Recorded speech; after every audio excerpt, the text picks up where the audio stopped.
Thank you, Chairman Perry, Ranking Member Titus, and the members of the subcommittee. I appreciate this opportunity to speak to you today about FEMA's response to Hurricane Helene in North Carolina's 11th Congressional District. As a former member of this subcommittee, it's a privilege to offer a unique perspective, especially after being on the ground for 7 weeks during one of the deadliest storms to hit the mainland United States in the last 50 years. To put this disaster into perspective, Hurricane Helene took 230 lives across 7 states. 102 of those lives were in North Carolina. And tragically, 80 of those were from the district that I represent. 80 of those were from the district that I represent. Only 3 storms since 1950 have claimed more lives, with Hurricane Katrina being the most notable among those. The storm struck western North Carolina on September 27, 2024. The National Weather Service issued early and dire warnings about the threat of catastrophic flooding, as 10 to 15 inches of rain had already swelled rivers and creeks over the previous 3 days.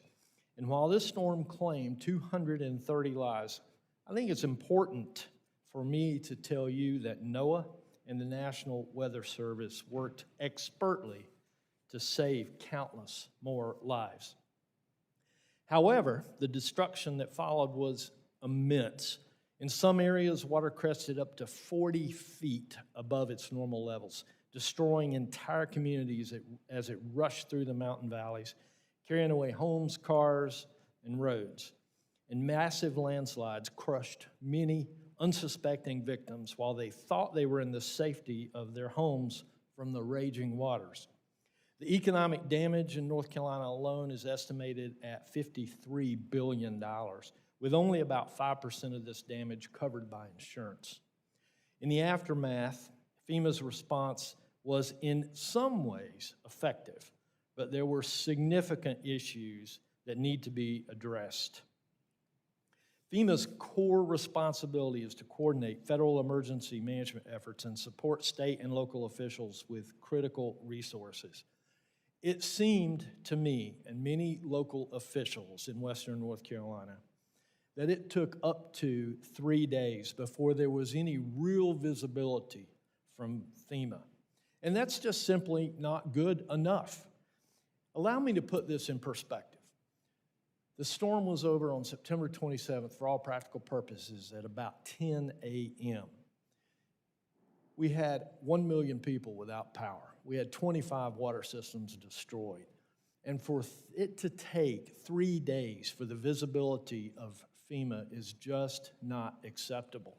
There were folks in their homes not only without power, they couldn't flush toilets, they had no drinking water.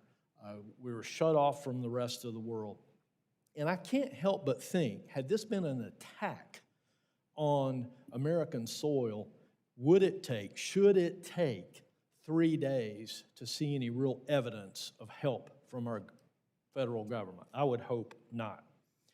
The distribution of supplies in the immediate aftermath of Helene left much to be desired.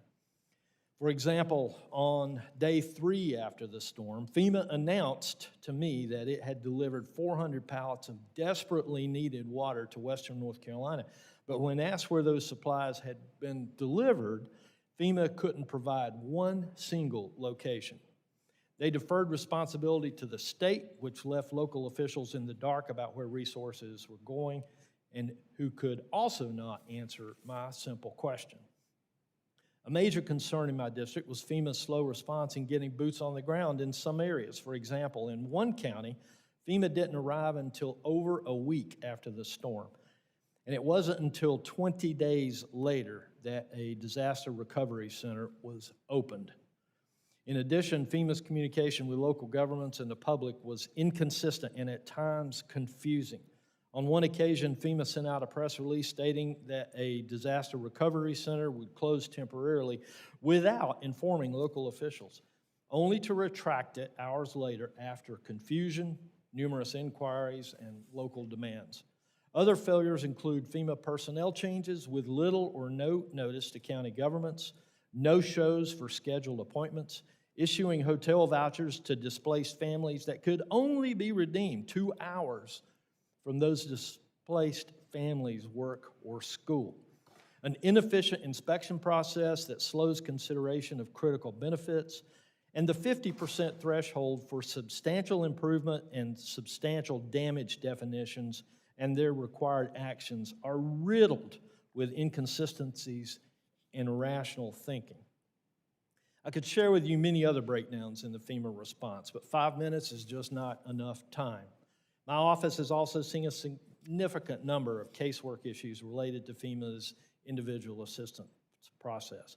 Constituents have reported receiving confusing correspondence, especially regarding initial denials, which only adds to the stress and confusion for people already dealing with the aftermath of the storm.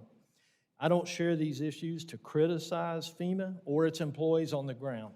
Many hard-working men and women are doing everything that they can in incredibly difficult circumstances.